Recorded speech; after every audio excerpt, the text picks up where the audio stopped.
This channel does not promote any violent, harmful, or illegal activities. All content provided by this channel is meant for an educational purpose only. 26 বিধানসভা নির্বাচনকে পাখির চোখ করে হুগলি আইএনটিটিইউসির সভাপতি মনোজ চক্রবর্তীর নেতৃত্বে ও শ্রীরামপুর আইএনটিটিইউসির ব্যবস্থাপনায় শ্রীরামপুর টাউন হলে এক কর্মী সভার আয়োজন করা হয়। এদিন এই সভায় উপস্থিত ছিলেন চুঁচুড়ার বিধায়ক অসিত মজুমদার, হুগলি জেলা সভাধিপতি রঞ্জন ধারা, শ্রীরামপুর পৌরসভার চেয়ারম্যান গিরিধারী সাহা, পৌর সদস্য সন্তোষ সিং, শর্মিষ্ঠা দাস, সিআইসি গৌরমোহন দে, পিন্টু নাগ, হুগলি জেলা আইএনটিটিইউসির সভাপতি মনোজ চক্রবর্তী, শ্রীরামপুর শহর আইএনটিটিইউসির সভাপতি সৌমেন দাস, শেওড়াফুলি শহর আইএনটিটিইউসির সভাপতি মোহাম্মদ মঞ্জুর সহ অন্যান্য শ্রমিক সংগঠনের কর্মীরা। এদিন এই সভায় 26 বিধানসভা নির্বাচনের আগে সমস্ত দলীয় কর্মীদের একজোট করে চতুর্থবারের জন্য মুখ্যমন্ত্রী মমতা বন্দ্যোপাধ্যায়কে ক্ষমতায় আনার প্রস্তুতি নিয়ে আলোচনা করা হয়। এই উদ্দেশ্যে তারা হুগলির বিভিন্ন জায়গায় বিভিন্ন সমাবেশও করবেন। সমস্ত jute worker, mill worker, textile ওয়ার্কারদের নিয়েই সমস্ত সমাবেশগুলি অনুষ্ঠিত হবে এবং সেখানে তাদের সমস্ত সুযোগ সুবিধা নিয়েও আলোচনা করা হবে এবং সেগুলি সমাধান করারও চেষ্টা করা হবে। এদিন বহু মানুষ এই সভায় উপস্থিত ছিলেন। বড় জায়গায় আজকে পৌঁছে গেছে হুগলি শ্রীরামপুর সাংগঠনিক জেলার তৃণমূল আইএনটিটিইউসি একটা বড় জায়গায় গেছে। একবার জোরে হাত তালি বড়দের নামে করার গেট নেই, না হলে ওই মনোজ মিটিং ডাকবে তো অর্ধেক ব্যক্তি আমার হকার ভাইয়েরা আছে, এরা আসবে না, থাকবে না। অর্থে দেশের পাশে দাঁড়াবার জন্য সিদ্ধান্ত নেই। আমি আছি, যে আন্দোলন করবে আমি আপনাদের আন্দোলনের পাশে আছি। তারা আম্বানি এবং আদানির কথা দেখছে, বিরাট বিরাট শিল্পপতি পুঁজিপতিদের আজকে জায়গা দিয়ে দিচ্ছে। আমাদের এই 3 নম্বর বাস স্ট্যান্ড ছিল, সেখানে রেলের জমি লিজ দেওয়া ছিল। যেমন আজকে আমি মনোজ চক্রবর্তী অনুরোধ করবো, আমাদের হুগলি জেলার বিভিন্ন প্রান্তে যত ইউনিট আছে ফ্যাক্টরি, আপনি সব বিভিন্ন ভাবে ইউনিটকে শক্ত করুন, সেখানে সংগঠিত লড়াই করুন। টিটিসি আমরা বিগত দিনে এমন কোনো প্রোগ্রাম দেখতে পারিনি। যে প্রোগ্রামটা করব সেই প্রোগ্রামটা নিশ্চিতভাবে আপনারা আসবেন এবং আজকের এই মিটিং থেকে আপনাদের কাছে আমরা শুধু একটা আবেদন করি।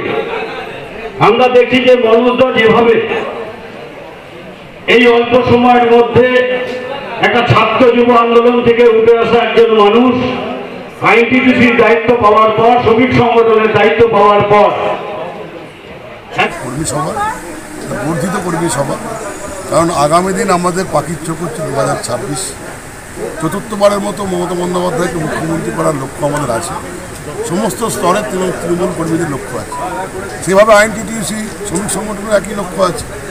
আমরা শ্রমিক সংগঠনের যারা দায়িত্বপ্রাপ্ত, যারা নেতৃত্ব, তাদেরকে আমরা ময়দানেতে আগে থেকে তারা নেমে আছে, তারা আরও বেশি করে যাতে অ্যাক্টিভ হয় এবং বিভিন্ন ইউনিট সহ আমাদের বিভিন্ন কারখানার গেট সহ আমাদের অসংগঠিত শ্রমিক, রেল হকার থেকে শুরু করে, নির্মাণ কর্মী থেকে শুরু করে, সিএসপি থেকে শুরু করে আমাদের যত অসংগঠিত শ্রমিক রয়েছে, বিভিন্ন স্ট্রিট হকার থেকে শুরু করে বিভিন্ন কারখানার শ্রমিক থেকে শুরু করে সবাইকে আমরা অ্যাক্টিভ করে যাতে 2026-এর নির্বাচনে মমতা বন্দ্যোপাধ্যায়ের প্রার্থীরা, তৃণমূল কংগ্রেসের প্রার্থীরা ব্যাপক জয়লাভ করতে পারে, তার প্রস্তুতি হিসাবে আজকে থেকে আমরা শুরু করলাম এবং এটা কন্টিনিউয়াস প্রসেস, ধারাবাহিক একটা আন্দোলন, ধারাবাহিক একটা চলার পথ। এটা হচ্ছে, সেটা আমরা ঘোষণা করলাম। একটার পর একটা উইংস ধরে ধরে আমরা সাংগঠনিক কিছু রদবদল আলোচনা হলো, একটার পর একটা উইংস ধরে ধরে আমরা সেখানে সম্মেলন করব, সমাবেশ করব।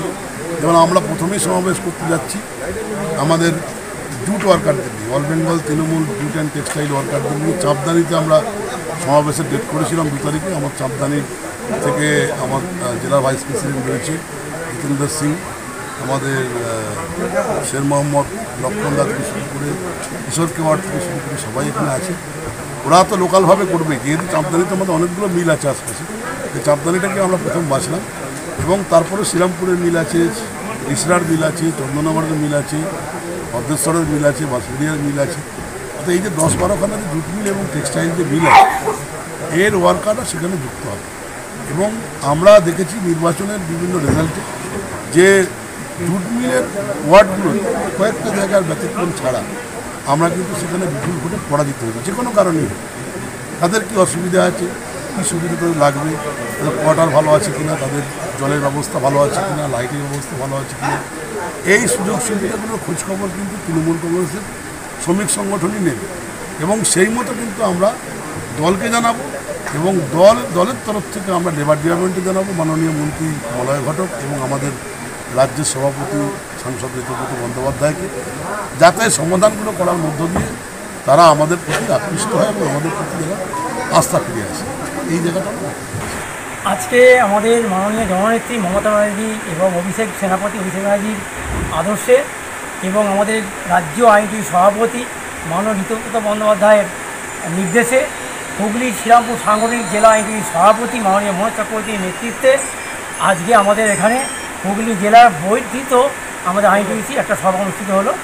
এই সভার মাধ্যমে আমরা এই বার্তা দিতে চাইছি যে এই সভার নেতৃত্বের মধ্যে ছিলেন আমাদের ছাত্র, যুব, মহিলা, টাউন, শ্রীরামপুর পৌরসভা, পঞ্চায়েত, সমস্ত যারা বিরোধীরা বলে থাকে যে এদের মধ্যে মিল নেই, এদের মধ্যে ঘটিবাটি লাগছে, ভেঙে গেছে দল, তাদের বার্তা দিলাম যে আমরা এখানে আইনজীবীর এই মঞ্চে ছাত্র, যুব, মহিলা এবং জয়েন্ট বাহিনী, টাউন, পৌরসভা, পঞ্চায়েতকে এক করে এবং আগামী দিনে 26-এ আমরা সকলেই এক হয়ে লড়ব এবং 294-এর মধ্যে ম্যাক্সিমাম সিট 270 থেকে 75খানা সিট আমরা আশা রাখছি আইনজীবীর পক্ষ থেকে যে আমরা মমতা ব্যানার্জিকে আমরা সবাই মিলে একসঙ্গে কাজ করে আমরা দিতে পারি।